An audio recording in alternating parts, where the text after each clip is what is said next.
You ever come home from a week on the road, bone tired and dreaming about your own bed, and the first thing you see is your life's work bulldozed into a patch of mud?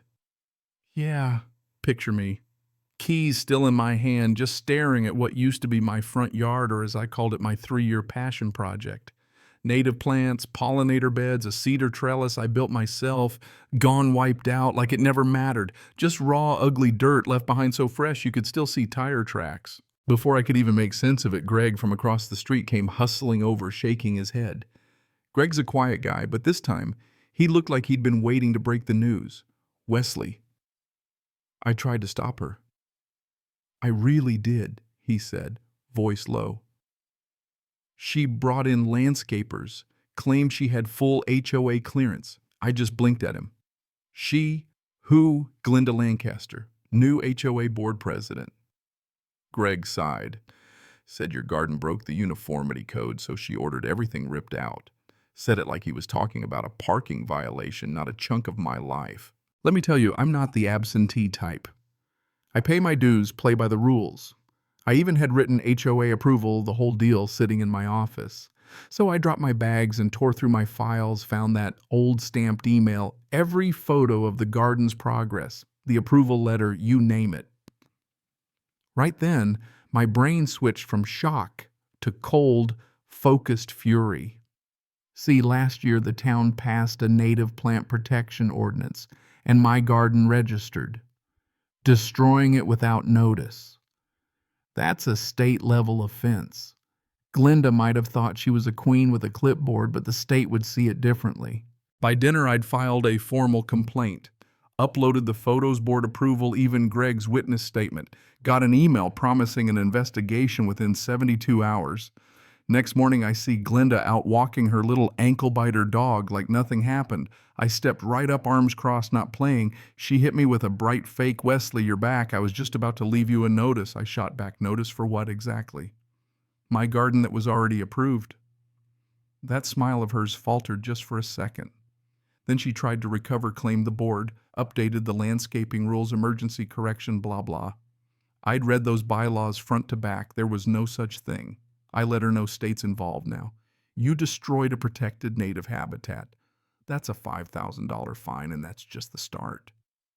Watching her face go white, I knew I'd finally hit the right nerve. By Thursday, she got the official envelope. I watched from my window as she opened it. Fingers trembling, Muffin, the dog, doing laps around her ankles.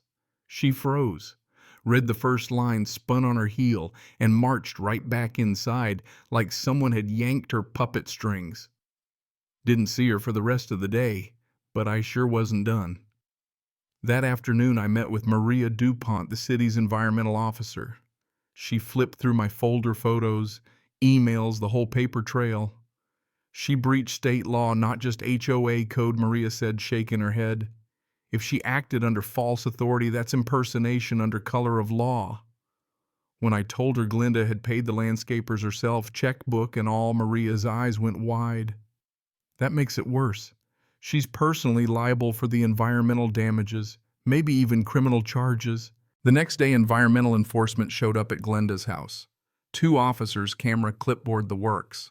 I stood at the edge of my lawn watching as they took soil samples, snapped photos, ignored Glenda's protests. She was loud, desperate, and nobody cared. You're not above state law, one officer told her stone-faced. That night, the HOA group chat exploded. The treasurer, Mark, demanded answers. Why was the HOA named in a state violation letter?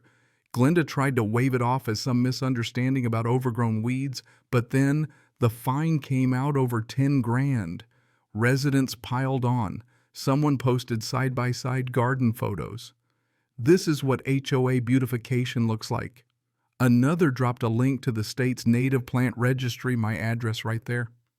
But then the twist, an anonymous user uploaded the HOA's landscaping policy highlighted to show there'd been no rule changes, no votes, nothing. Glenda's emergency correction was a fantasy. Next morning, Mark knocked on my door looking sheepish, coffee in hand, apologizing. She never brought any of this to the board.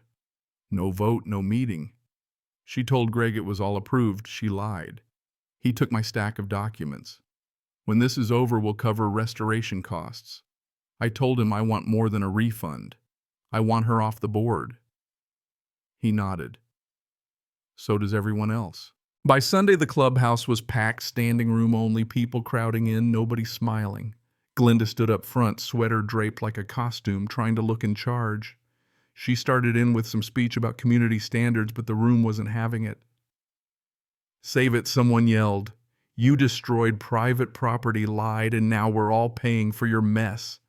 People started waving copies of the fine HOA documents, even a photo of Muffin looking guilty. Mark stood up, folder in hand, and laid it out. There was no vote, no board consensus, and Wesley's garden was certified. Glenda acted alone, so we're removing her under the bylaws. Glenda went silent. No excuses, no fake smile. The board agreed to pay for the full restoration out of HOA funds and announced they'd review every fine Glenda had issued in the last 6 months. The room burst into applause.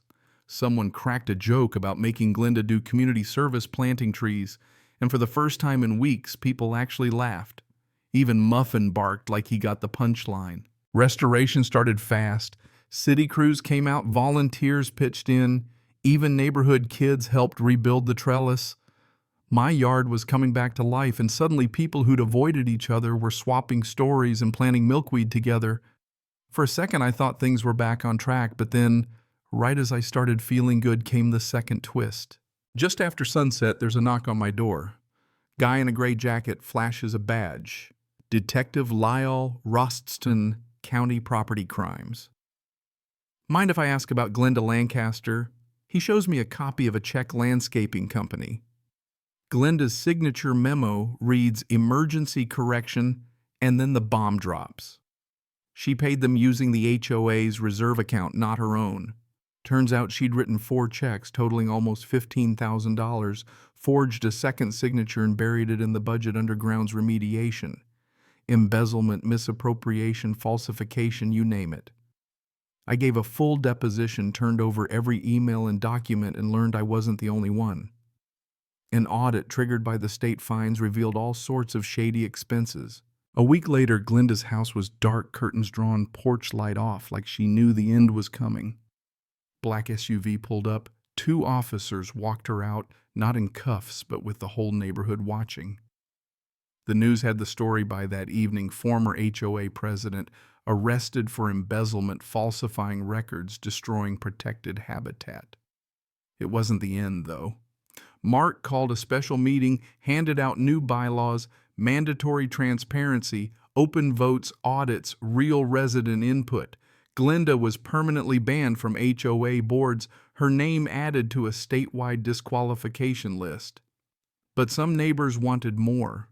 We should press civil charges, one said. Another held up a ridiculous fine for a green garden hose, Glenda's handiwork. It was slow, but we got there. By spring, my yard was in full bloom again. Bees, flowers, even a water feature for pollinators. Greg wandered over one day with lemonade. Thinking of starting a real garden club, might even name it after your place. I laughed. Wesley's wildscape. Anything's better than Glenda's gravel patch. The wind was in the grass.